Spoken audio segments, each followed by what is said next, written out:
Olá, voltamos para dar andamento em nosso projeto de ensinar, divulgar e esclarecer o que é, para que serve e como deve ser realizada uma avaliação neuropsicológica, executada, na maior parte das vezes, para o diagnóstico diferencial entre doenças que podem apresentar sintomas sobrepostos ou muito semelhantes, como as demências, por exemplo. Nesta aula, continuaremos a mergulhar em um dos desafios diagnósticos mais complexos da saúde mental: a diferenciação entre o transtorno do espectro autista, o TEA, e a esquizofrenia. Embora possam parecer mundos distantes, esses quadros compartilham sobreposições que podem confundir até os clínicos mais experientes. Por isso, preparei um guia prático e integrativo para ajudar a iluminar esse caminho. Nosso objetivo é construir um raciocínio clínico robusto, peça por peça, e a primeira peça, a mais fundamental, é a história do desenvolvimento. É aqui que a gente começa a separar as coisas. Precisamos investigar detalhadamente os marcos do desenvolvimento. Quando a criança começou a andar, a falar, como era a interação social dela na infância? Ela se isolava, tinha dificuldade em fazer amigos. E as brincadeiras eram repetitivas, focadas em interesses muito restritos. Como foi a adaptação na escola? Essa investigação detalhada nos dá a base para entender se os traços estavam presentes desde o início, um forte indicativo de TEA.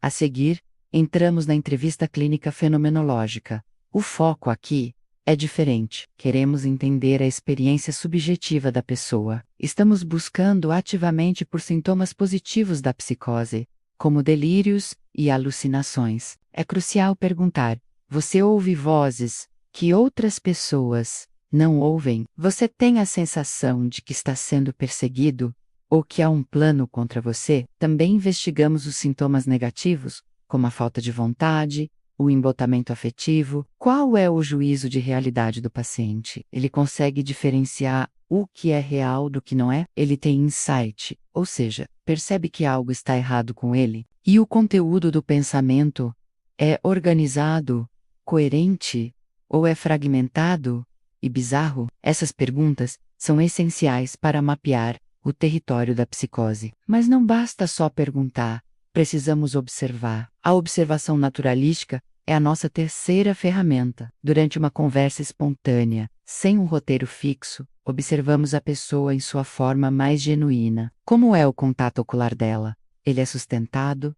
É fugidio? É ausente? Existem comportamentos repetitivos, como balançar o corpo, mexer as mãos de forma estereotipada? A narrativa dela faz sentido? Ela consegue contar uma história com começo, meio e fim de forma coerente? A observação nos dá pistas valiosas sobre o funcionamento social e comportamental que complementam o que o paciente nos relata. Agora, vamos para a avaliação neuropsicológica. Para a aplicação dos testes e escalas, uma etapa crucial para objetivar o que observamos. A escolha dos testes e escalas deve ser estratégica e levar sempre em consideração que eles precisam ter sido adaptados e validados para a população brasileira. Para avaliar a cognição geral, podemos usar escalas como o Wechsler Adult Intelligence Scale WAIS para adultos ou Wechsler Intelligence Scale for Children WWSC para crianças. Se houver suspeita de esquizofrenia, a bateria Matrix S é uma excelente opção. As funções executivas, o nosso CEO cerebral, são avaliadas com testes como o Wisconsin, a Torre de Londres, o Stroop e o Trail Making. Eles nos mostram como a pessoa planeja, resolve problemas e controla impulsos. Atenção e memória também precisam ser testadas. Ferramentas como o TOVIS e o Cantab são muito úteis. E para memória verbal, o URA-VLT é um clássico. Agora, uma área que é absolutamente central nessa diferenciação é a cognição social. É aqui que muitos dos déficits do TEA se manifestam de forma mais clara. Testes como RMIT, que avalia o reconhecimento de emoções pelo olhar, e testes de teoria da mente, como o FOPAS, são indispensáveis. Eles nos ajudam a entender se a dificuldade de interação social é estrutural, presente desde sempre, como no TEA, ou se há uma perda decorrente do processo psicótico. E claro, A linguagem. Precisamos avaliar a pragmática, ou seja, o uso social da linguagem, além da coesão e da flexibilidade do discurso. Para complementar nosso arsenal, temos as avaliações complementares. Escalas de risco psicótico, como a SARA-MS ou a CIPS, podem nos ajudar a identificar quadros prodrômicos da esquizofrenia.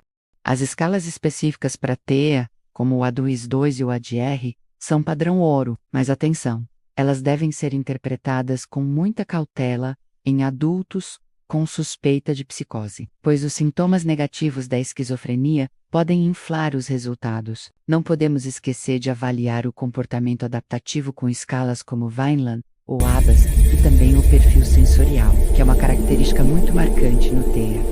Certo.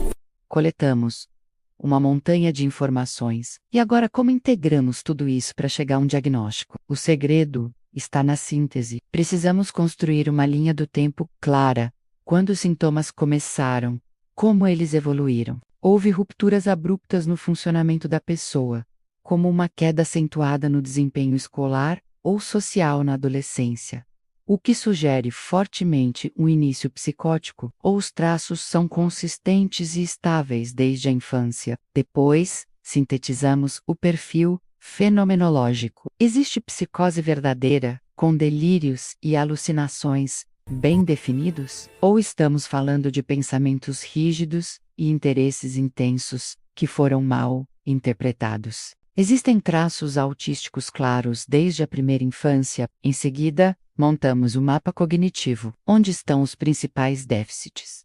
Nas funções executivas, na cognição social, o padrão de déficits no TEA e na esquizofrenia tende a ser diferente. Juntamos a isso o comportamento observável, a sensorialidade, a necessidade de rotinas, as estereotipias, a coerência do pensamento. E, por fim, o mais importante, a consistência entre os contextos. O que os pais relatam bate com o que a escola observa. O comportamento na clínica é o mesmo que em casa, um padrão de dificuldades que permeia todos os âmbitos da vida. Desde cedo, aponta mais para um transtorno do neurodesenvolvimento como o TEA.